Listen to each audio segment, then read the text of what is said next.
This is my indie film review of Death, Australian art house experimental horror film, written and directed by Anmol Mishra. And the film starts with a character called Sabrina, played by Marigold Bazaar, in a bathtub, and she's not looking too good. Let's just put it that way. And we then see what led her to become in this state and travel back, potentially chronologically, or maybe not. It's kind of not necessarily that clear. But we meet a few characters that Sabrina is connected to, such as Romeo, played by David Hechimevich, and he's her boyfriend slash fiance. He proposes at one point, although he loses the ring. And we also meet Wendy, brilliantly played by Lauren Johnson.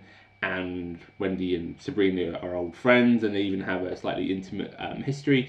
And then we've got Wendy's boyfriend, Mazza, played by Oliver James Damian. And that's pretty much it. Those are the four actors that we get. And they're, as I said, the events are not necessarily chronological. We get given some insight as to how things ended up the way they are. And it's important to note that this is an experimental type film. It's an indie budget, so it's fairly low budget, and it's classified as an art house film. The filmmaker themselves, and also quite a few other reviews that I've read of the film, mention the inspiration of David Lynch. So Lynchian comes up quite a bit.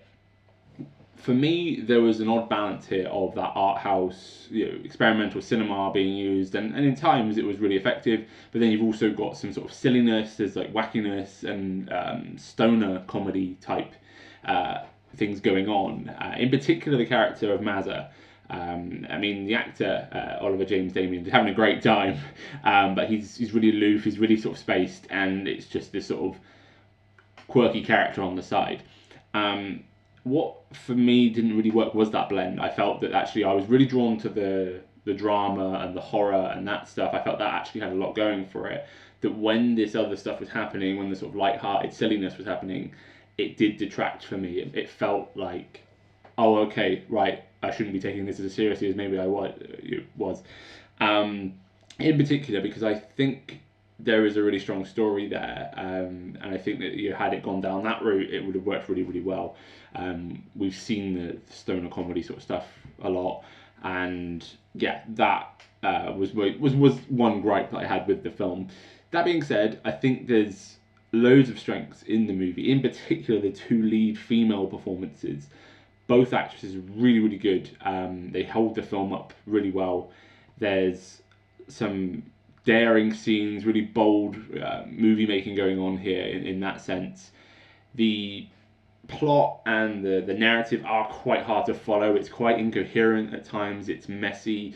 You're not sure whether to believe what it is that you're seeing, whether this is a memory or is it something that's been distorted, is it a nightmare? And there was that idea that we're following Sabrina's journey to this point, and is this, are these her memories, or are these things she thinks has happened? Because there's certain bits where she's not actually there, so how does she know that's how it went down? And it kind of comes full circle to where we open up with the movie, and we understand how the characters get to where they get to, and I think that's really sort of ambitious, and it's pretty cool that they tried to do that. But like I said, I think that there could be audiences that do find this mixture of genres a little bit difficult to follow. The score as well, like the music, it sort of is quite lighthearted at times, a little bit melodramatic, and it's kind of playful, which in some ways is fine. If that's the sort of tone that you want to have, I think that's fine. It didn't work for me. I wanted more of the sort of seriousness. But maybe that's just me. So it'd be interesting to see what other viewers make of that. But yeah, it was fun in the sense of I'm not really seen anything like this. It's very original, very thought-provoking in terms of what am I watching, why am I watching this. I really liked the camera work and things as well. There was a few drone shots that were done really well. I'm not sure if it was a drone shot that did this, but it was a really cool moment where the camera zoomed into the car.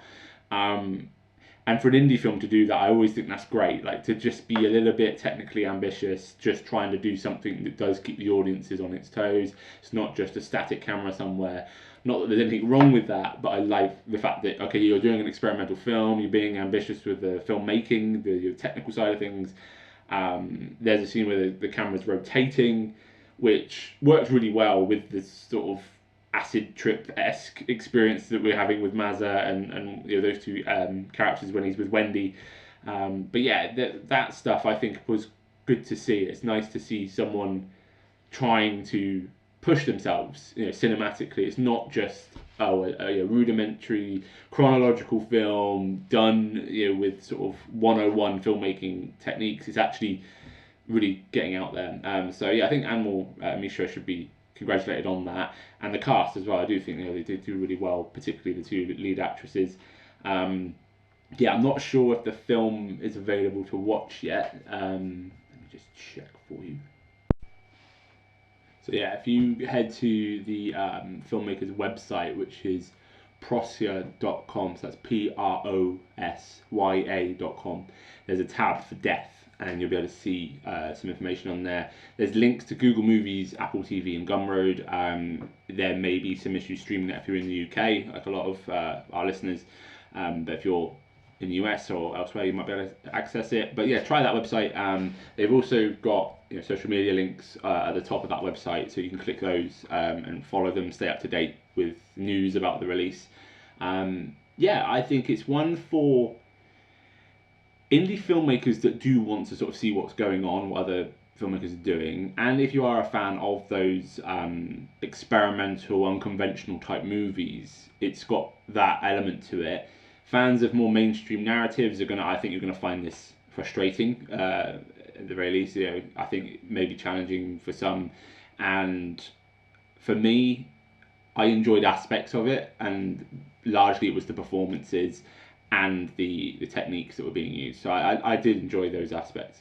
But yeah, let us know what you think. You get in touch in the comments or wherever else you can. And yeah, congratulations again to the filmmakers.